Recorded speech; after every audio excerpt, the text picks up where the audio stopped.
What it do, YouTube? It's that time of week again. It feels good to start the season off 1-0. You know, we're going to New York to face the Jets, division rival. You know, these games are very, very unpredictable. Rivalry games, they can go either way. That's why I'm not going to sit back and say we're going to curb stomp the Jets. But before we get into the preview part, got a little bit of a news. Obviously, you already know that Lawrence Timmons didn't play in last week's game against the Los Angeles Chargers due to his awkward disappearance that Saturday night in the hotel. They hasn't exactly gave you any specific details of the reasons why Lawrence Timmons ended up leaving, but he's been suspended indefinitely. I really wanted to talk about this when we actually got an actual timetable as far as how many games he would be suspended for, but as of right now, it's indefinitely, which I'm extremely disappointed about that, because I really was looking forward to seeing Lawrence Timmons play in a Miami Dolphins uniform. We keep on talking about every single time we bring up the linebackers. We have yet to have a linebacker to sit back and penetrate through the gap and make it stop in the backfield, and that's like really been missing in Miami as far as the defense over the several years.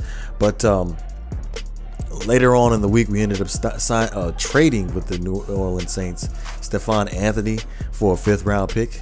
Now, honestly, I really love this trade because it's a low risk, high reward type deal. And you know what the funny thing is? I literally did a little bit of research. He was actually on the Miami Dolphins draft board in 2015. If you don't know, he was drafted 31st overall in the 2015 draft by the Saints. But yeah, again, he was on the Miami Dolphins draft board. So obviously, I just find it poetic justice. But coming out of the draft, had very, very great athletic ability, great in pass coverage. Really like to highlight that pass coverage part because of the fact that looking at our linebackers right now, me and several other people assess Lawrence Timmons very differently, but I don't really see him great in pass coverage. Ray Malaluga, I know for a fact, ain't great in pass coverage. Mike Hall, I like the way he played last week against the Chargers, don't get me wrong. But him in pass coverage, a little suspect. Chase Allen, I'm still evaluating Chase Allen. Really like the way he played as well. But Stephone Anthony really, I think, is a low risk, high reward type player because of the fact that in 2015, which was his rookie season, had 112 tackles. Last year, the 2016 season, had only 10 tackles, only played 10 games, and was having some injury issues too. And then in 2017, which this year is yet to play because he's dealing with a high ankle sprain. Now, when I look at Stephone Anthony, as I evaluate him, I think he's more of a diamond in the rough type linebacker. Like, just needs to be put in the right scheme. Like, come on now, let's take a look at the Saints. The Saints have had a bad defense over the past, since I remember, since Drew Brees has been there, had a bad defense. I think they had that one season where they had the bounty gate, but other than that, the Saints defense has been awful. So I think that he's really been overshadowed by that bad defense. So I think him being in Miami, I think he'll be able to get an opportunity to get to that 2015 form with 112 tackles, possibly even get even more tackles, because I don't believe in Mike Hall. I'm sorry, I don't believe in Mike Hall if we don't get Lawrence Timmons back, which we should, considering how much money we are paying him. But I really think Stephone Anthony would be an excellent fit. I think he's versatile enough to play the middle linebacker position and the outside linebacker position, so that shouldn't be an issue. His versatility should not be an issue. But getting into the preview part, like I said, we're going up to the Jets. This game is very, very unpredictable, especially because it's a division rival. I feel like, honestly, in the back of my mind, I'm like, yo, we're gonna wipe the floor with them, for real. We're gonna wipe the floor with them. But keys of emphasis on offense, like we always do. Last week, one thing that I really, really loved was the fact that we established balance with the pass and the run. That is very, very, very important. I would like to keep that consistency up. But honestly, last week, the New York Jets gave up 180 yards on the ground, and that was distributed to 3 different running backs. All 3 of them got over 40 yards plus apiece. So I think Jay Ajayi can get over 100 yards easily against the Jets. So I'm not worried about, like, basically you can basically pick your poison when you come up to play it against the Jets, because of the fact that they're such a young team and they're trying to rebuild. I don't even want to call it rebuild. Like, it's just crazy how the Jets defense is just made up. this year. But again, Jay should get over 100 yards rushing easily.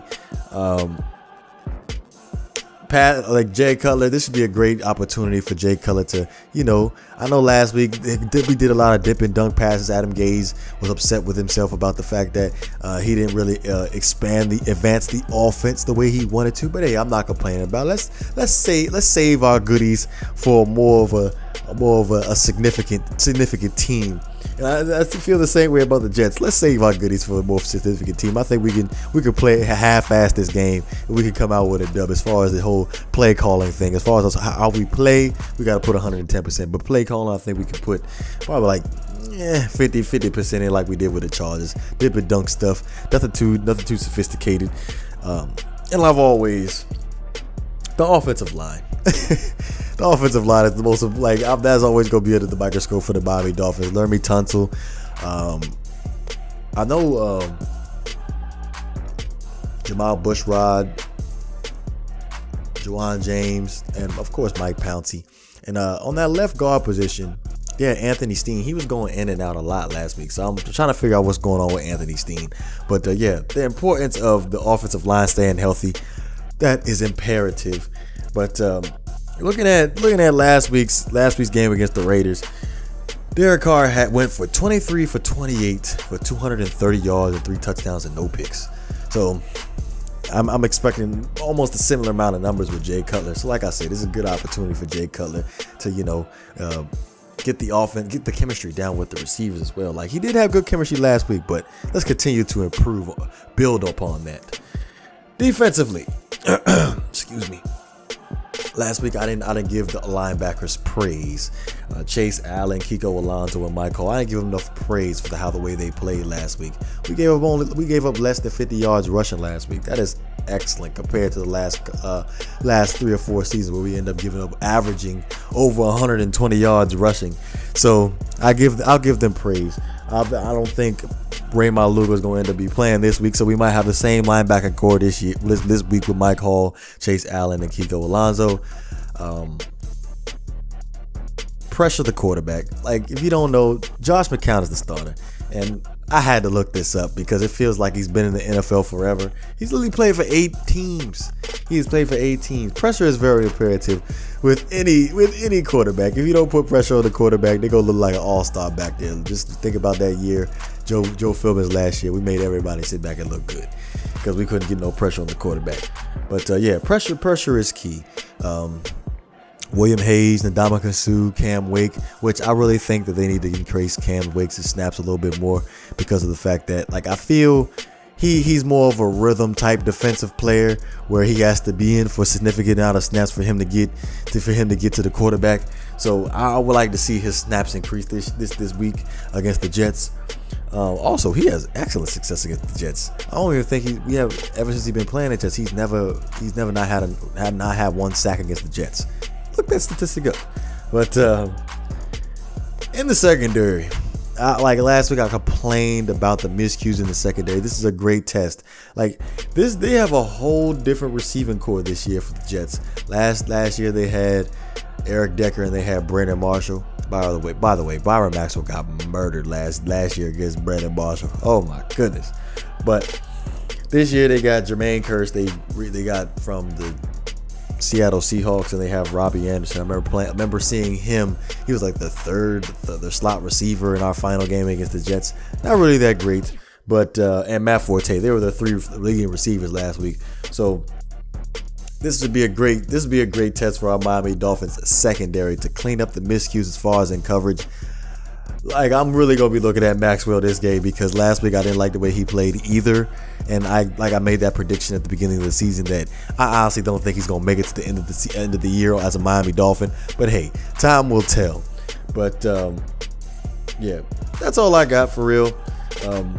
I think last week Rashad Jones had 5 tackles, so I'm expecting at least 12 to make up for the other 2 that I want. He has to average at least 7 tackles a game for him to get at least anywhere close to 150. But like I said before, if you don't comment on the Final Thought video, you will not get the shout out in the next Final Thought video. So you still have a chance to count on the last Final Thought video. I'm not gonna close that out just yet, but you know what it is. Oh, hold up. I gotta give you the final score. I honestly think Matt Moore will be coming in sometime in the third quarter, so the final score is gonna end up being 31-3. 31-3. That's reasonable, but you know what it is. If you enjoy the content, please don't forget to hit that like and subscribe button. This is GreatOne DeVore. I'm up out of here.